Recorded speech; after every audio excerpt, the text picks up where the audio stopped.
Meus irmãos, eu vou pedir gentilmente que você abra a sua Bíblia no livro de Juízes.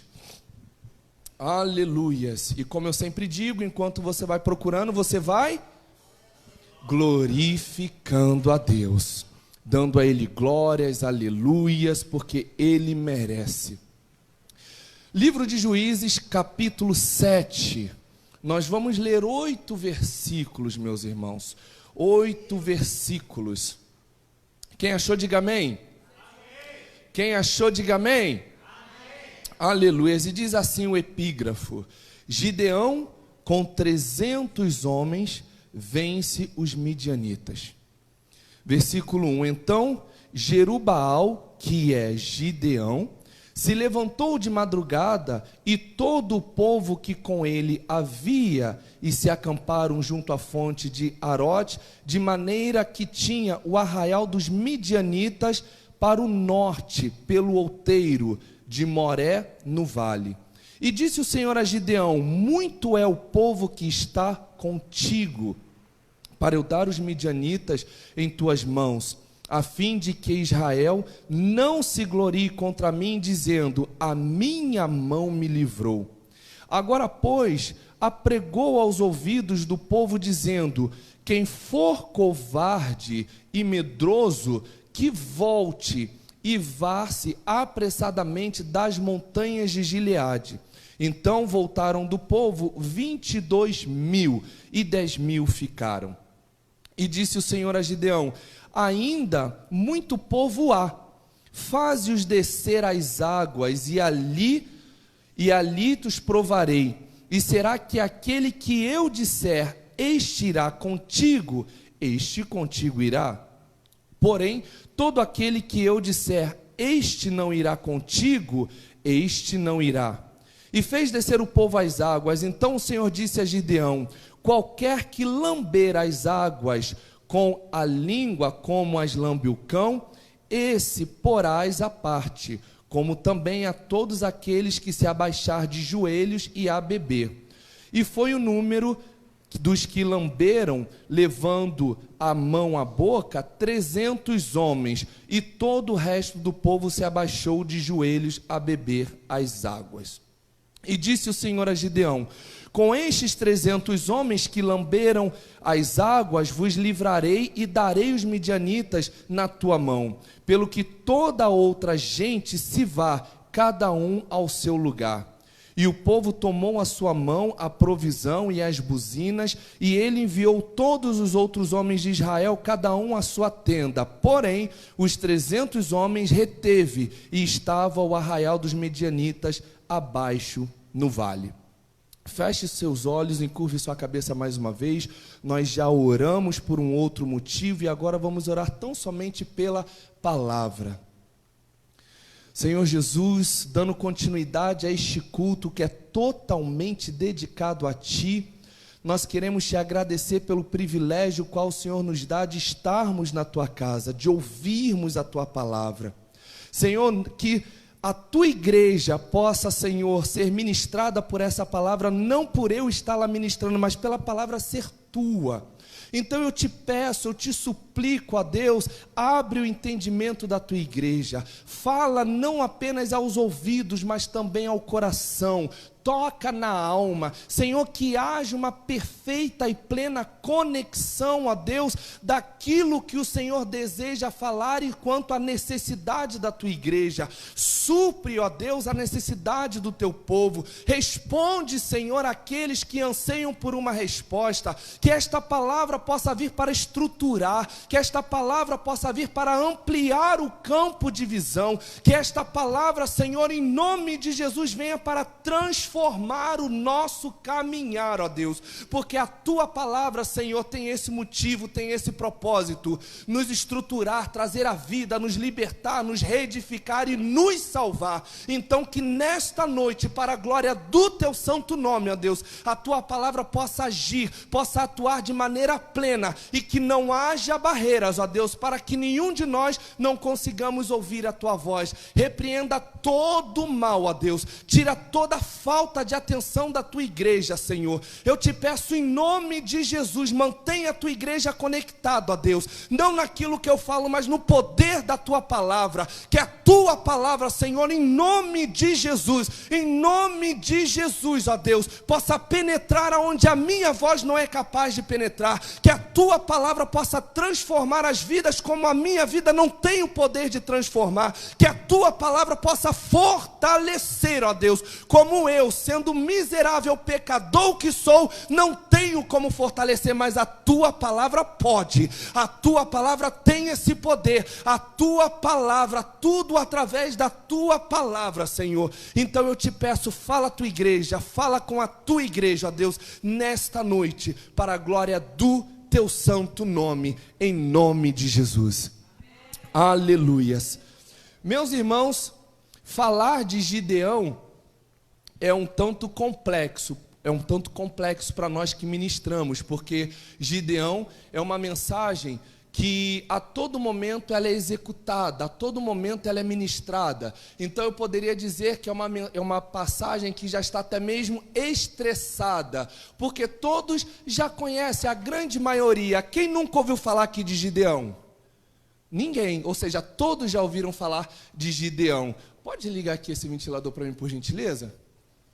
Quando a gente fala de Gideão, automaticamente nós somos arrebatados para o versículo de capítulo 6, versículo 14, do livro de Juízes, onde o Senhor diz: o Senhor é contigo, vai nessa tua força, não é verdade? Porque é um versículo que está linkado diretamente à passagem de Gideão. Então, quando a gente pensa em Gideão, automaticamente nós somos arrebatados para este versículo, capítulo 6, versículo 14, onde o Senhor diz: vai nessa tua força. E isso é muito bom, isso é renovador, isso de fato dá um ânimo em nossas vidas. É o Senhor falando com o seu filho, e nessa noite Deus está falando comigo e com vocês: vai nessa tua força. Mas que força é essa que Gideão até então estava apresentando? Que força é essa que eu apresento? É a força que vem da alegria do Senhor. A própria palavra do Senhor diz que a alegria do Senhor é a nossa... Está fraco, a alegria do Senhor é a nossa. E por que a alegria do Senhor é a nossa força? Porque Ele se alegra quando nós andamos em retidão, Ele se alegra quando nós andamos em obediência, Ele se alegra quando nós andamos na verdade. Então a alegria dEle passa a nos fortalecer. Então veja que é um círculo. A todo momento que nós recebemos a força do Senhor, nós estamos obedecendo, Ele está se alegrando e está nos fortalecendo. E talvez você possa olhar para a sua vida e dizer: mas eu não tenho tido tanta força. Deus está falando: talvez você não esteja honrando o meu nome, e por isso eu não esteja me alegrando com as suas atitudes, e por isso você não esteja encontrando na palavra o fortalecimento devido. Quando a gente olha para a história de Gideão, nós também somos levados para este texto que nós acabamos de ler. É o cenário da separação. Quando Deus então ordena e orienta a Gideão que Gideão faça as devidas separações. E de fato aqui nós estamos diante de um milagre, porque a palavra do Senhor diz que o exército dos midianitas era numeroso, a ponto de ser comparado com diversos inúmeros gafanhotos, ou seja, era uma quantidade imensa. E quando a gente olha, quando a gente vê que Gideão venceu com apenas 300 homens, é um cenário de milagre. Verdadeiramente. Só que olhar para o cenário de milagre, isso implicitamente chama a nossa atenção para ver o processo que aquele milagre teve. Não basta apenas olharmos para Gideão e falarmos Gideão e os 300, mas para Gideão ter chegado até o número dos 300, Gideão precisou ofertar a sua vida ao Senhor. Gideão precisou identificar quem ele era em Deus. Gideão precisou andar em retidão. Gideão precisou restabelecer o altar do Senhor, que até então havia sido destruído, para que o altar de Baal fosse levantado. Então veja que a vitória é muito louvável, mas toda vitória tem um processo, e esse processo precisa ser respeitado. Se você quer viver um grande milagre, aprenda a respeitar o processo. Gideão teve todo um processo. Se nós lermos o livro de Juízes, você vai ver que os capítulos que relatam sobre Gideão é o capítulo 6, 7 e 8. São apenas 3 capítulos, mas que falam muito sobre Gideão. E é sobre Gideão que a gente vai aprender hoje um pouco mais. O livro de Juízes, como nós já bem sabemos, é um livro que retrata o momento da posse a qual o povo hebreu teve da terra prometida. Deus havia prometido a terra para eles e eles então estavam aguardando o momento de tomarem a posse. Só que eles estavam em escravidão, eles estavam no Egito. Eles clamam então ao Senhor, Deus levanta Moisés, que começa a peregrinação pelo deserto, só que infelizmente Moisés falece, deixando então em seu lugar Josué. Josué então toma posse da terra e o povo então entra. Só que esse povo que entrou não era o povo que saiu. Houve uma renovação. E o que acontece? Esse povo que entrou, eles não conheciam a Deus. Tampouco que esse Deus havia feito pelo seu povo, ou seja, pelo povo de Israel. Isso fica descrito em Juízes 2:10, de maneira clara, onde a própria palavra diz que o povo pecava porque não conhecia o Deus de Israel e tampouco o que ele havia feito. E isso já arrebata a gente lá para Oséias 4:6, quando o próprio Senhor diz que o meu povo pereceu por falta de conhecimento. E eu te pergunto, conhecimento de quê? Conhecimento da vontade de Deus. Conhecimento de quê? Conhecimento daquilo que agrada a Deus. Conhecimento de quê? Conhecimento da essência de Deus. Muitas pessoas conhecem a Deus no falar, mas não no se relacionar. Não é à toa que o próprio Jó certa vez falou: eu te conhecia por ouvir, mas hoje eu te conheço face a face. E hoje a gente consegue contar nos dedos quem de fato conhece o Senhor face a face. Muitas pessoas dizem: eu conheço o Senhor, mas quando passa o vento, se afastam. Quando vem a tempestade, se afastam. Por quê? Porque conhecem o Senhor do ouvir, mas não do se relacionar. E o que Deus está cobrando de mim, o que Deus está cobrando de vocês é relacionamento. Porque conhecer, muitos aí fora conhecem, mas poucos se relacionam. E muitos que estão até mesmo dentro da igreja conhecem, mas não se relacionam. E Deus está falando, está chegando o momento de nos aproximarmos um pouco mais. Precisamos estreitar o nosso relacionamento. O nosso relacionamento funciona tão somente aos domingos e às quartas. Eu quero me relacionar com você, como eu sempre falo aqui, às segundas, às terças, às quintas, às sextas, aos sábados. Eu não quero me relacionar com você apenas 2 horas ao dia. Eu quero me relacionar com você no café da manhã, no almoço, no período da tarde, no jantar, durante a madrugada. Eu quero ter um relacionamento contínuo com você. Aleluias! Para se achegar a Deus é necessário se relacionar. Nós precisamos nos relacionar. A própria palavra do Senhor diz: conhecereis a verdade e a verdade vos libertará. João 8,32. E conhecereis a verdade e a verdade vos libertará. Certa vez, eu já falei isso aqui, eu estava lá na loja falando com a minha sobrinha e comentando com ela sobre a palavra. Deus ampliou a minha visão e entendimento sobre esse versículo. Por quê? Porque o verbo conhecer, é claro, ele na sua originalidade, ele significa de fato conhecer, ou seja, eu aqui conheço a Liliane, amém? Só que em alguns aspectos na Bíblia, o verbo conhecer, ele traz o sentido de se relacionar. Não é à toa que, por exemplo, você vai ver em Gênesis 4, a palavra do Senhor dizendo que Adão conheceu a Eva, ou seja, eles se relacionaram, eles tiveram um envolvimento sexual. Mas é claro, quando eu falo de se relacionar, não é apenas sexualmente, mas fraternalmente e inclusive espiritualmente. Então hoje nós temos a concepção de que a palavra conhecer, ela não é limitada tão somente ao conhecer, mas sim o relacionar. Então, quando a palavra diz, e conhecereis a verdade, é Jesus dizendo, você precisa se relacionar com a verdade. E quem é a verdade? A verdade é Jesus. Ele mesmo disse, eu sou o caminho, eu sou a verdade, eu sou a vida, aleluia. Então quando Jesus diz, conhecereis a verdade vos libertará, é Jesus dizendo, relacione-se comigo, porque eu tenho poder para te libertar. Eu tenho poder para te libertar. Não existe outro caminho, não existe outra saída sem que não seja através do relacionamento. Não existe, aleluias. Então nós vemos aqui o povo hebreu tomando posse da terra prometida.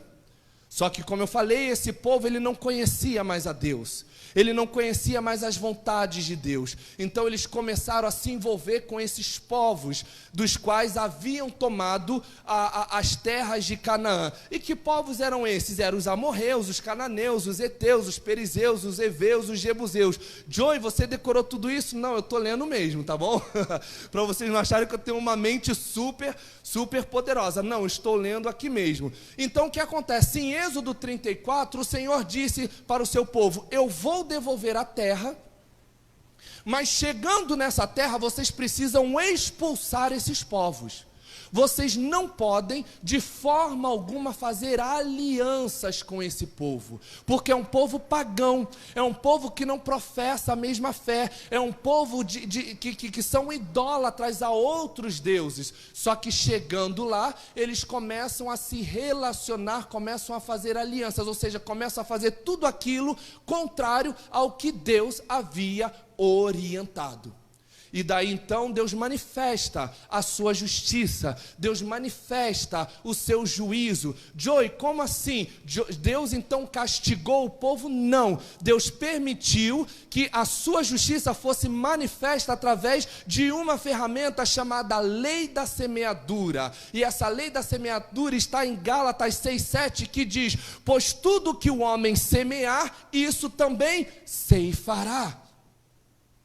Então, a todo momento no livro de Juízes, você vê uma inclinação e um declínio, porque a todo momento o povo fazia alianças com quem não devia, e Deus então permitia que esses povos oprimissem eles na própria terra. O que era uma humilhação, porque ser escravizado no Egito, está no Egito, é triste, mas está no Egito. Ser escravizado na Babilônia é triste, mas está na Babilônia. Agora, ser escravizado na terra a qual o Senhor deu para que tivéssemos vida, e vida em abundância, é uma vergonha.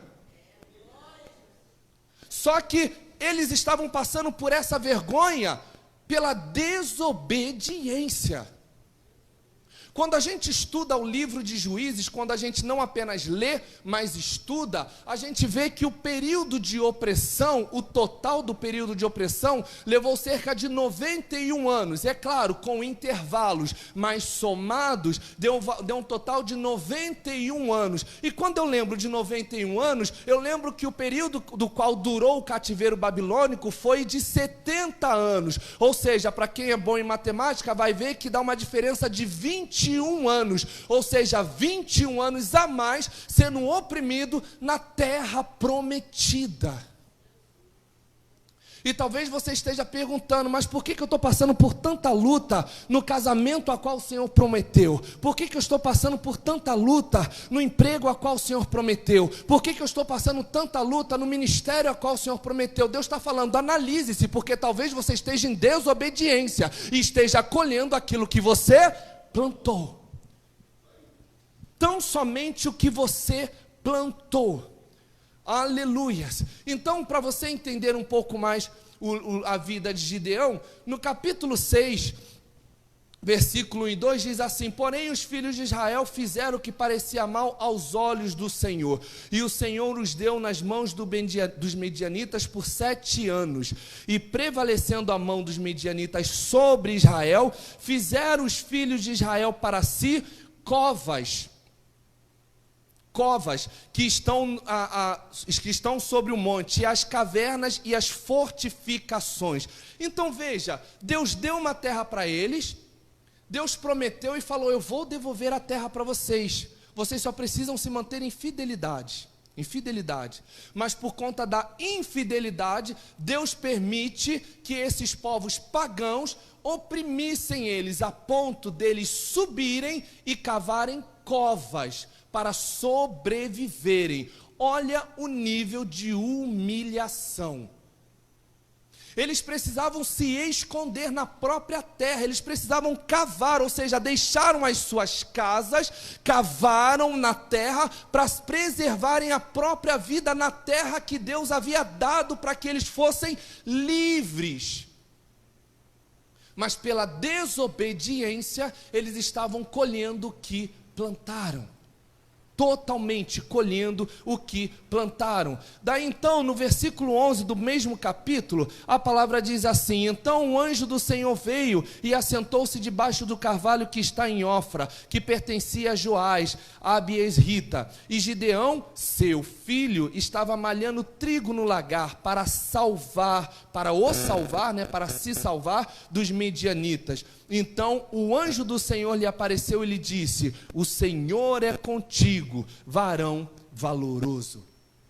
Aqui nós vemos Gideão sendo tomado por um espírito de estratégia. Gideão é aquele que, ao contrário de mim e ao contrário de você, ele não se deixou abater pelos problemas. Gideão falou: se eu não posso malhar o trigo na eira, eu vou malhar o trigo no lagar. E o que é a eira? A eira era um ambiente, é como se fosse uma piscina, quadrada ou redonda, tanto faz, uma piscina rasa, onde eles colocavam o trigo ali, batiam ali o trigo, e com a ajuda do vento, o vento soprava a palha, então eles ficavam apenas com o trigo. Só que Gideão não podia malhar trigo ali na eira, tinha que malhar em outro lugar. Por quê? Porque senão os midianitas subiam e tomavam todo o seu sustento. Então aqui a gente vê Gideão sendo tomado por um espírito de estratégia, de sobrevivência. E o que a gente mais vê hoje em dia são pessoas morrendo espiritualmente porque não estão tendo estratégias de sobrevivência. As pessoas estão se deixando levar pelos problemas. Para de chorar, não, vai dar um jeito. Vai pedir a direção ao Senhor: Senhor, não estou conseguindo dessa forma, me dê um direcionamento, e Deus vai dar. E aí eu lembro de Davi. Davi certa vez foi ter com o rei Aquis, que era o rei de Gate, e Davi, quando ele se deu por si, ele estava justamente no meio dos filisteus. Davi se fez de maluco para sobreviver. Ou seja, uma estratégia. Se Davi viesse com seu orgulho: não, eu sou rei, não, eu fui ungido, não, mesmo que eu esteja sozinho, Deus é comigo, não. Davi entendeu que não era momento de combater, era momento de se fazer de doido, para sair vivo. E em muitas situações, isso precisa acontecer comigo e com você. Nós precisamos nos fazer de doido mesmo. Cada situação que acontece com a gente, que se a gente for levar ao pé da letra, a gente fica literalmente doido. Então, antes de nós ficarmos doidos, façamos-nos de doido, para não ficarmos doidos. Quem está entendendo isso aqui, meus irmãos? Aleluia! Eu sei que é um tanto complexo, mas é uma grande verdade. Isso acontece muito entre casais, né? Os casais, às vezes, um fala alguma coisa, o outro, aí para não gerar discussão, o outro vai lhe falar: é isso mesmo, mas não é nada daquilo. Não é nada daquilo. Foi você que botou isso aqui? Não, não foi eu, não foi você, não foi não. Ah, lembrei, fui eu. Pelo menos na minha casa é assim que acontece. É assim que acontece. Então você vê que aqui a Gideão, ele não se permite viver aquela apostasia. Gideão, ele não se permite viver aquele cenário. Ele diz: independente dos midianitas estarem me proibindo de malhar trigo na eira, eu vou malhar em outro lugar. E o que ele faz? Vai malhar no lagar. E o que era o lagar? O lagar era um ambiente de preparação para o vinho, ou seja, onde se espremia a uva e tudo mais que você já bem sabe. Então ali Gideão estava, por questões de sobrevivência, se utilizando de um local não adequado para sobreviver. Ou seja, Gideão não estava batendo boca com os midianitas: não, a terra é minha, é aqui que eu vou malhar. Não, Deus está falando, é boca fechada, faça-se de maluco. Enquanto você quiser bater boca, quiser bater de frente, só quem vai perder é você. Aleluias! Daí então, a palavra do Senhor no versículo 14, como eu já bem disse aqui, a palavra do Senhor diz: então o Senhor olhou para ele e disse: vai nessa tua força e livrarás a Israel da mão dos medianitas. Porventura, não te enviei eu? O anjo do Senhor libera essa palavra para Gideão, e depois, dentro dos versículos 15 até o 21, depois você lê em casa, você vê que Gideão ele entra em crise. Gideão ele não entende o porquê dele ter sido escolhido, uma vez que ele era um dos menores, ele fazia parte de uma das famílias mais pobres. E por que ele foi escolhido? E isso acontece comigo e com você. Isso aqui fala diretamente a identificação da identidade de Gideão. Gideão ele não conseguia se identificar como um instrumento de Deus. Gideão deixava a sua limitação na frente do propósito de Deus. Ele achava que ele não era capaz porque ele era assim, porque ele era assado. Mas Deus falou para ele: seja forte e vai nessa tua força. Sou eu que estou te garantindo. Independente da sua circunstância, sou eu que estou te segurando pelas mãos e sou eu que vou te usar.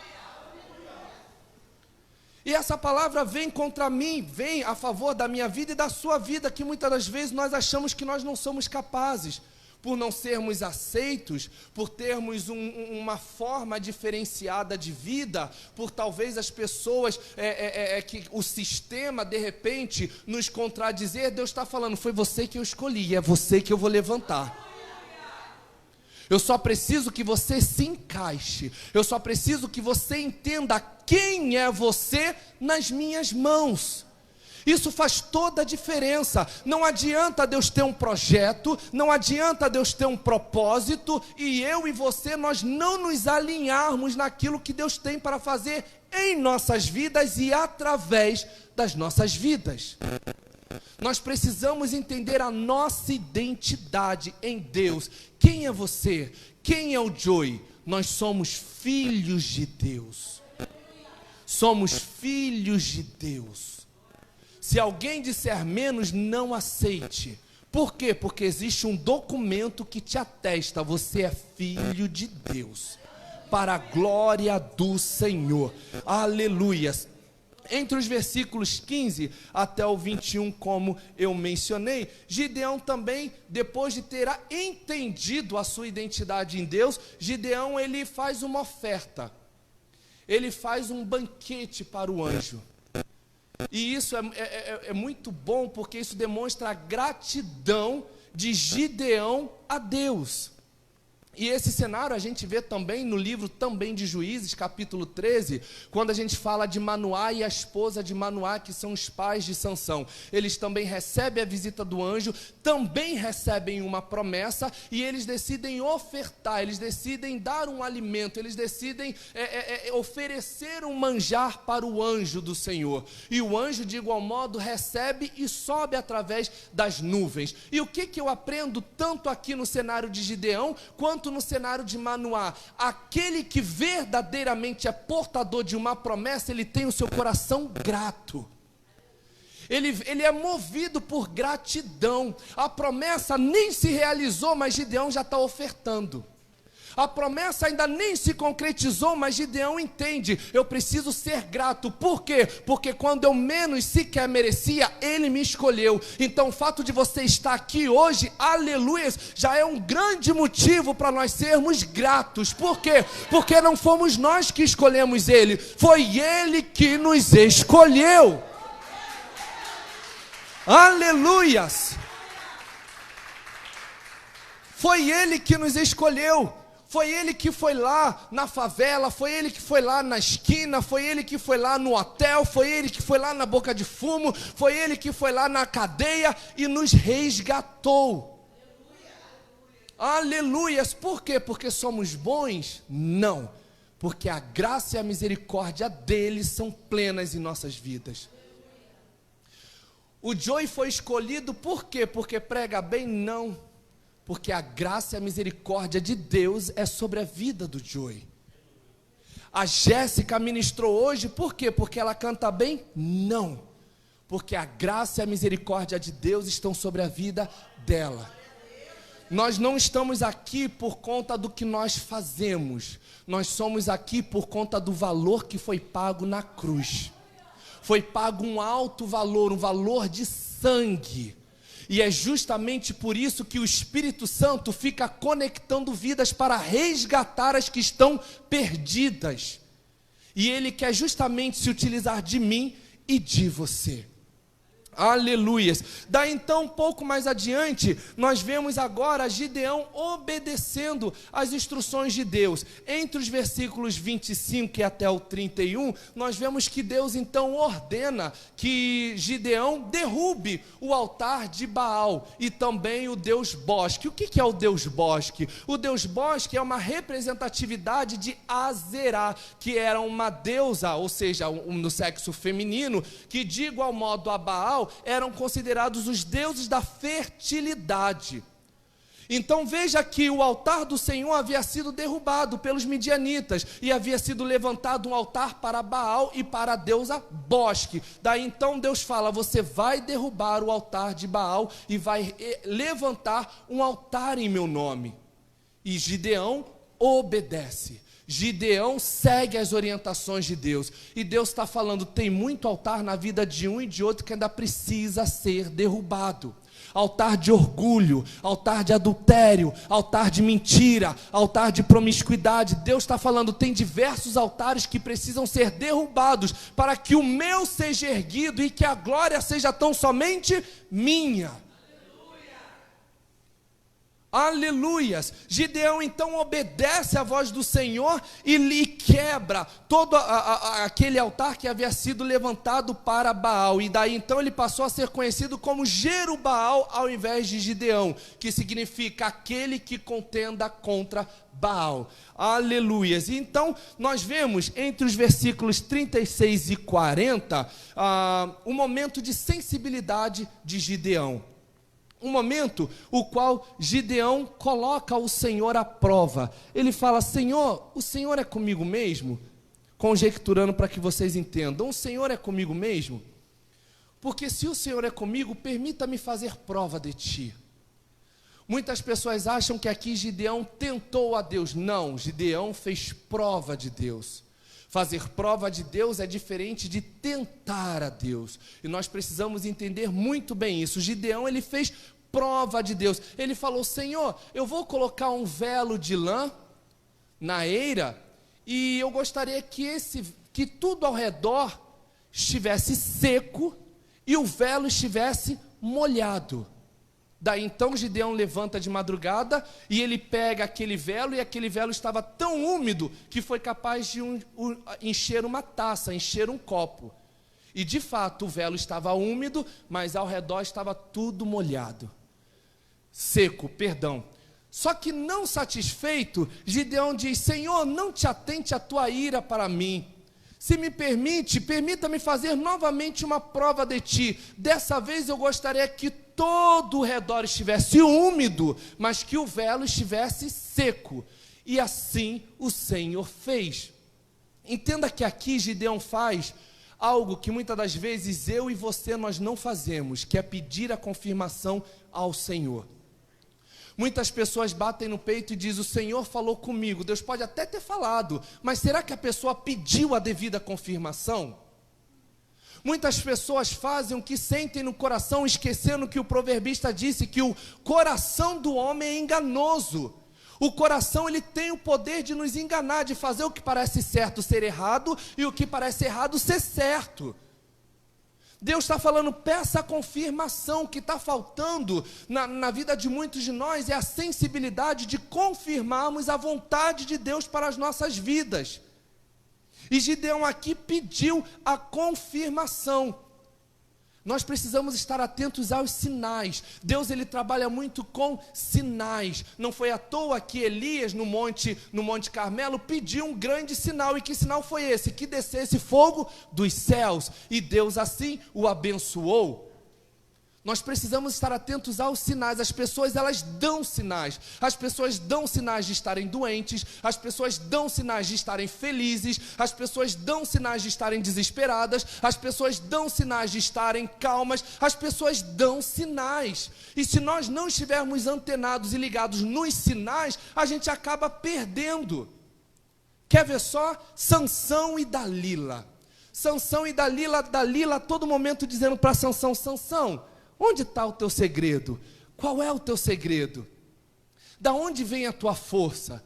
E Sansão, disfarçava e dizia: minha força, eu preciso ser amarrado, assim, assim, assado, enfim. Daí então Dalila chamava os filisteus, e os filisteus viam Sansão ir, guerreava contra eles e vencia.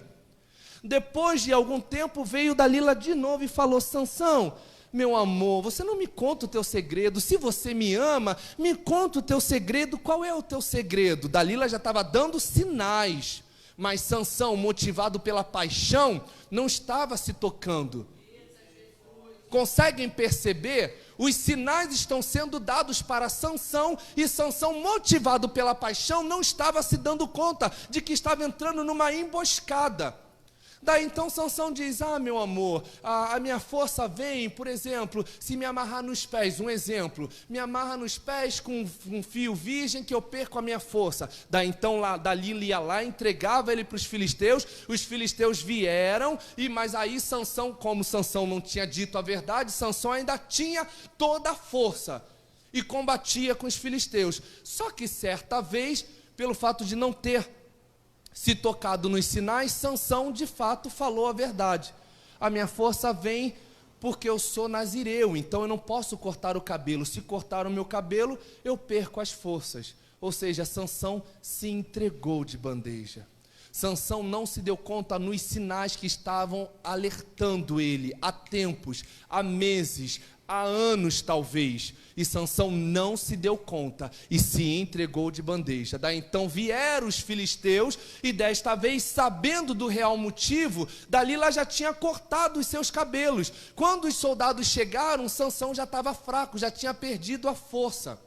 E isso está lá no livro de Juízes, você pode ir lá ler, no livro a partir de 14, 15, 16, e no capítulo 16, no versículo 20, ainda fala algo tenebroso que diz: Sansão tão pouco se deu conta que o Espírito de Deus já havia se ausentado dele. Então perceba que por não ter se atentado aos sinais, ele foi capturado. Ele praticamente se entregou de bandeja. Então, voltando aqui para Gideão, a gente entra então no texto que nós lemos. E justamente por nós já termos lido, você há de se lembrar que Deus diz: Gideão, existem muitos homens com você. Mande que os covardes e os fracos voltem. Os covardes e os medrosos voltem, porque há muita gente. Vai atrapalhar, falando a grosso modo, vai atrapalhar. E quando eu vejo muitas pessoas ministrando essa palavra, eu vejo que as pessoas dão uma conotação negativa para essas pessoas que foram excluídas. Só que Deus falou: não, essas pessoas também têm valor, elas só não estão preparadas. Então a gente precisa entender que nem todos que estão ao nosso lado estão preparados para viver o que nós temos para viver em Deus. E por isso Deus fala: se afasta.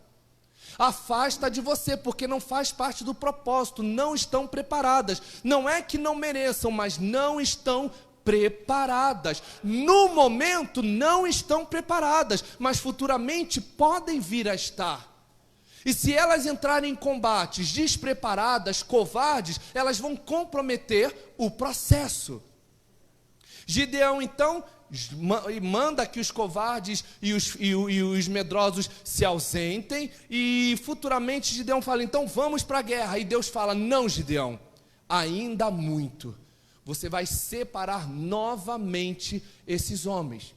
Só que dessa vez você vai fazer o seguinte: você vai levar todos eles à beira do rio, e aqueles que chegarem e se abaixarem e lamberem as águas com a própria boca, ou seja, como cachorro, você vai colocar à parte. E aqueles que se abaixarem e levantarem e beberem água com as próprias mãos, você também vai separar. E aqueles que beberam, levando a água à mão, foram no número de 300 homens, e foi exatamente com esses 300 homens que Deus fez com que Gideão prevalecesse. E muitas pessoas podem dizer, mas Joy, a palavra diz que os outros que beberam como cachorro, foi porque eles não foram selecionados, porque de fato eles beberam como cachorro. Se você analisar, você vai ver que a intenção de Deus aqui era falando para Gideão, Gideão, atente-se, porque aqueles que se chegarem na beira do rio e desesperadamente deixarem a sua necessidade pessoal sobrepor ao propósito, esses você vai tirar de lado. Talvez você não esteja entendendo, aquelas pessoas que estão com muita sede, elas estão completamente sedentas, quando elas veem o rio, o manancial, elas se desesperam, elas se desguardam completamente, e elas vão para beber água com a própria boca, se desguardando, ou seja, desguardando o propósito. Deus está falando, ainda que você tenha suas necessidades, o meu propósito vem na frente. E é exatamente por esse motivo que esses que beberam com a própria boca no rio foram excluídos. Por quê? Porque deixaram a sua sede falar mais alto do que o propósito. E entre a minha vontade e a vontade de Deus, o que tem que prevalecer é a vontade de Deus. É a vontade de Deus. Deus então divide, coloca aqueles que beberam com a própria boca de um lado e aqueles outros que levaram a água até a boca do outro, e Deus assim separa. Depois que separou, Deus então deu as devidas orientações, e no versículo 22, embora nós não tenhamos lido, diz assim: tocando pois os 300 as buzinas, o Senhor tornou a espada de um contra o outro, e isso em todo o arraial, e o exército fugiu, ou seja, o exército dos midianitas, dos amalequitas e os do Oriente, fugiram para Zerara, até Bet-Sitá, até os limites de Abel-Meloá, acima de Tabate. Ou seja, o que aconteceu aqui? O que aconteceu aqui foi a manifestação do poder de Deus. Gideão com seus homens, orientados, dirigidos por Deus, eles vão até o arraial com candelabros, né, com botijas, e eles começam a quebrar essas botijas a partir do momento que Deus deu um sinal. E eles começam também a tocar buzinas.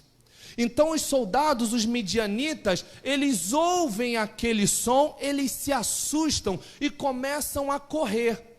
E aqueles que ousam em enfrentar, eles automaticamente eram levados a se auto-esfaquearem. Eles começaram a duelar uns contra os outros. É como se aqui agora a Jéssica tivesse aqui um exemplo, e a minha espada, ao invés de ir para o meu inimigo, fosse para a Jéssica. Foi exatamente assim que o Senhor pelejou a favor de Israel. E o que eu vejo aqui? Eu vejo aqui que, motivado pela obediência, Gideão sequer precisou pegar na espada. O Senhor pelejou por Gideão. E Deus está falando para você, pode guardar sua espada, porque quem vai pelejar por você sou eu.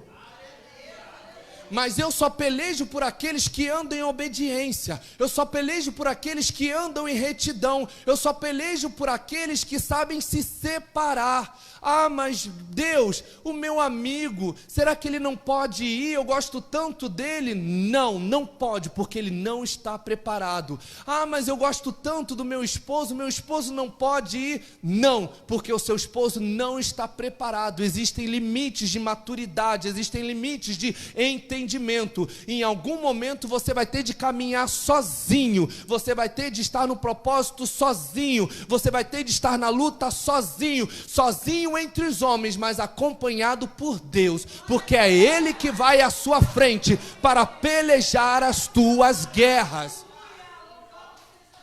Aleluias! Então Deus dá a grande vitória para Gideão. E daí você fala, poxa, em meio a uma separação, então quer dizer então que Deus orientou que houvesse uma separação? Sim, Deus mandou separar. Nós costumamos romantizar a Deus e falar, Deus é aquele que une, Deus é aquele que somente tem harmonia, mas não. O próprio Deus foi quem de fato criou a primeira separação registrada no mundo. Em Gênesis você vai ver que Deus separou a água da terra. Deus fez a primeira separação, ou seja, quando necessário, a separação tem que acontecer. Quando necessário. A gente há de se lembrar também quando Deus fala para Abraão para separar Ismael de Isaque. Abraão, como pai, Abraão ainda tentou relutar, mas Sarai falou para separar. Meu Deus me deu uma orientação e Deus disse: sim, você vai mandar Agar pegar as coisas dela e vai mandar ela embora. Mas por quê? Porque Ismael não está preparado para viver o que eu tenho para viver com você. Eu não vou excluí-lo, eu vou abençoá-lo, mas o propósito que eu tenho com vocês sobre Isaque será apenas com vocês. Então separa. Porque enquanto houver a união de coisas que eu não me agrado, não vai acontecer. Não é à toa que o povo constantemente colhia o que plantavam, porque estavam se relacionando, estavam se juntando, estavam fazendo alianças com quem Deus não queria. E essa fica para a nossa reflexão hoje. Assim como Gideão, será que nós verdadeiramente estamos nos identificando em Deus? É muito importante que nós saibamos quem nós somos em Deus. Enquanto nós não soubermos quem nós somos em Deus, não adianta, nós não vamos nos encaixar em lugar nenhum. Assim como Gideão precisou destruir o altar de Baal para reerguer o altar do Senhor. Que tipo de altar você tem que destruir na sua vida? Deus está falando, eu estou sinalizando, eu estou mostrando, destrua, porque o que você tem para ganhar comigo é muito mais do que aquilo que eles têm te iludido. Assim como Gideão, nós precisamos ter um coração grato, ofertante ao Senhor. Como eu bem disse, a palavra é muito clara. Deus fez a promessa para Gideão e antes que a promessa fosse concretizada, Gideão ofertou ao Senhor como gratidão. Será que nós temos sido gratos? O louvor pode se preparar. Será que nós temos sido gratos suficientemente a Deus? Porque agradecer a Deus por tudo que Ele já fez é fácil. Mas nós precisamos ser gratos antes mesmo que Ele cumpra a sua promessa. Assim como Gideão pediu sinais, será que nós temos pedido os sinais em nossas vidas? Senhor, é de Deus esse namoro, Senhor, é de Deus esse trabalho, Senhor, é de Deus a compra dessa casa, Senhor, é de Deus a compra desse carro, Senhor, é de Deus essa sociedade, Senhor, é de Deus esse ministério. Será que nós temos pedido confirmação ao Senhor? Aí depois dá tudo errado, a gente quer reclamar com Deus. Aí é como se eu ouvisse Deus falando: você está reclamando agora por quê? Quando você foi dar o seu passo, você não falou comigo? Você sequer orou e agora que está dando errado, você está me chamando para consertar? Assim como Gideão, nós precisamos estar em obediência. Em obediência. Não existe outra maneira, não existe outro caminho para que possamos obter o melhor dessa terra, senão através da obediência. A igreja pode se colocar de pé. Aleluias. Aleluias.